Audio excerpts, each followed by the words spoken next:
حضور اکرم صلی اللہ علیہ وسلم نے سب سے پہلا جو نکاح فرمایا وہ حضرت ام المومنین سیدہ خدیجہ الکبریٰ رضی اللہ عنہا سے ہے، اور اس وقت ان کی عمر مبارک 40 برس تھی،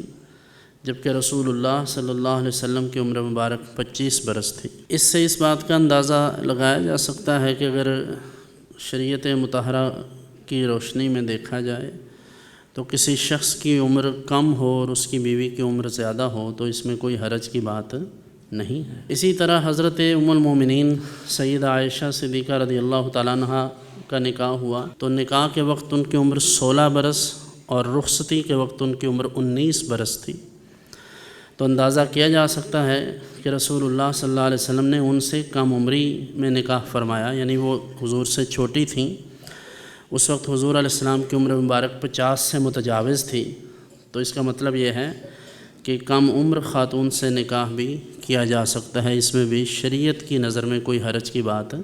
نہیں ہے۔ تو رحمت دو عالم صلی اللہ علیہ وسلم نے حضرت سیدہ خدیجہ الکبریٰ سے انہی کی درخواست پر نکاح فرمایا، کیونکہ حضور اکرم صلی اللہ علیہ وسلم کی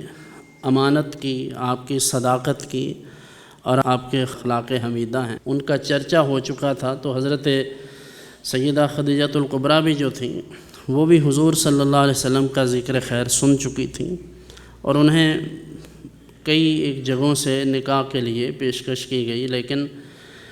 کارکنان قضاء و قدر کی نگاہ انتخاب کسی اور پر پڑ چکی تھی، یعنی رحمت دو عالم صلی اللہ علیہ وسلم نے ان کے اس پیغام نکاح کو قبول فرما لیا، اور حضور صلی اللہ علیہ وسلم نے اپنے بڑوں سے اور حضرت جناب ابو طالب سے اور دیگر سے مشاورت کے بعد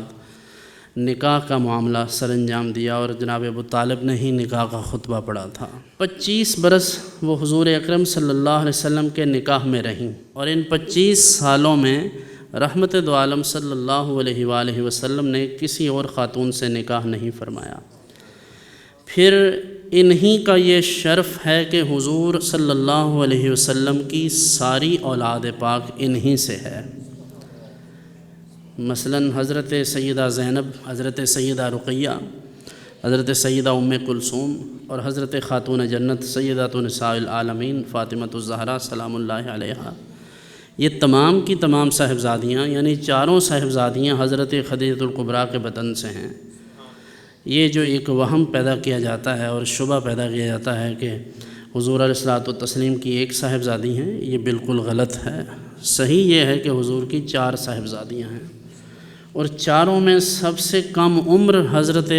خاتون جنت ہیں، لیکن سب سے زیادہ مقام مرتبہ والی وہی ہیں۔ تو حضور اکرم صلی اللہ علیہ وسلم نے ان کے ساتھ جو نکاح فرمایا تو یہ صرف آپ کی زوجہ مطہرہ ہی نہیں بلکہ آپ کی ایک مشیر بھی تھی۔ کسی مقام پر کوئی مشورہ درکار ہوتا کسی معاملے میں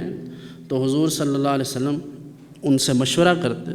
اور وہ بڑی صاحب الرائے تھیں۔ اور پھر جس وقت مکہ مکرمہ میں قرب و جوار میں کسی ایک طرف سے بھی ٹھنڈی ہوا کا جھونکا نہیں آتا تھا، دعوت حق حضور دیتے تو کسی طرف سے مثبت جواب نہیں آتا تھا، اس وقت ایک ہی آواز جو گھر سے حضور علیہ السلام کو میسر آتی تھی وہ حضرت خدیجہ الکبریٰ کی آواز تھی، جو آپ کی تسکین خاطر تھی، جو آپ کے لیے مشکلات اور مصائب و آلام کے اس دور میں نہایت روح افزا تھی۔ تو رسول اللہ صلی اللہ علیہ وسلم نے حضرت ام المومنین سیدہ خدیجہ الکبریٰ سے اتنی محبت فرمائی کہ حضرت سیدہ عائشہ صدیقہ رضی اللہ عنہا سے مروی ہے کہ رحمت دو عالم صلی اللہ علیہ وسلم اس قدر انہیں یاد کرتے تھے کہ جب کبھی کوئی جانور ذبح ہوتا تو اس کا گوشت بھی حضور ڈھونڈ ڈھونڈ کر حضرت خدیجہ کی سہیلیوں کو بھیجتے تھے، ان کے لیے اتنا حضور کے دل میں محبت تھی۔ اعلیٰ حضرت فاضل بریلوی امہات المومنین کے لیے بڑے احسن انداز میں اپنے سلام کے اندر اشعار پیش کرتے ہیں کہ اہل اسلام کی مادران شفیق بانوان طہارت پہ لاکھوں سلام، سی ماں پہلی ماں کہف امن و امان، حق گزار رفاقت پہ لاکھوں سلام، عرش سے جس پہ تسلیم نازل ہوئی، حضور علیہ السلام بیٹھے ہیں تو جبرائیل علیہ السلام آئے اور عرض کیا کہ یا رسول اللہ خدیجہ الکبریٰ آپ کی طرف برتن میں کچھ لے کر آ رہی ہیں، جب وہ آ جائیں تو میرا بھی انہیں سلام کہیے اور اللہ کا بھی سلام فرمائیے۔ تو کہتے ہیں عرش سے جس پہ تسلیم نازل ہوئی، اس سرائے سلامت پہ لاکھوں سلام۔